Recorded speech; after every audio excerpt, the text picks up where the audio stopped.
ഞാൻ homeo doctor Das. സുഹൃത്തുക്കളെ, നിങ്ങൾക്ക് നെഞ്ചരിച്ചിൽ, കുളിച്ചുകെട്ടൽ, വയറ്റിൽ ഗ്യാസ് വന്ന് നിറയൽ, വയറുവേദന, ഛർദ്ദിക്കാൻ തോന്നൽ, ഏമ്പക്കം, അതിനോടൊപ്പം ശ്വാസം മുട്ടൽ എന്നിവ അനുഭവപ്പെടാറുണ്ടോ? എങ്കിൽ നിങ്ങൾക്ക് അസിഡിറ്റി ഉണ്ടാവാം.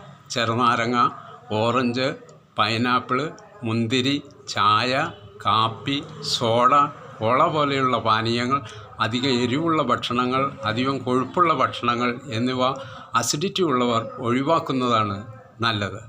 ആപ്പിൾ, പേരക്ക, പപ്പായ, പഴങ്ങൾ, ഇഞ്ചി, ഓട്സ്, അധികം പുളിപ്പില്ലാത്ത തൈര്, മോര്, കസ്കസ് വെള്ളം, ജീരകവെള്ളം, കരിക്കും വെള്ളം എന്നിവ അസിഡിറ്റി ഉള്ളവർക്ക് നല്ലതാണ്. ഹോമിയോപ്പതിയിൽ വളരെ ഫലപ്രദമായ വളരെയധികം മരുന്നുകൾ അസിഡിറ്റിക്കുണ്ട്. നക്സോമിക്ക, കാർബോവെജ്, ചൈന എന്നിവയാണ് പ്രധാന മരുന്നുകൾ. ഒരു ഹോമിയോ ഡോക്ടറുടെ നിർദ്ദേശപ്രകാരം മാത്രം ഹോമിയോ മരുന്നുകൾ കഴിക്കുക.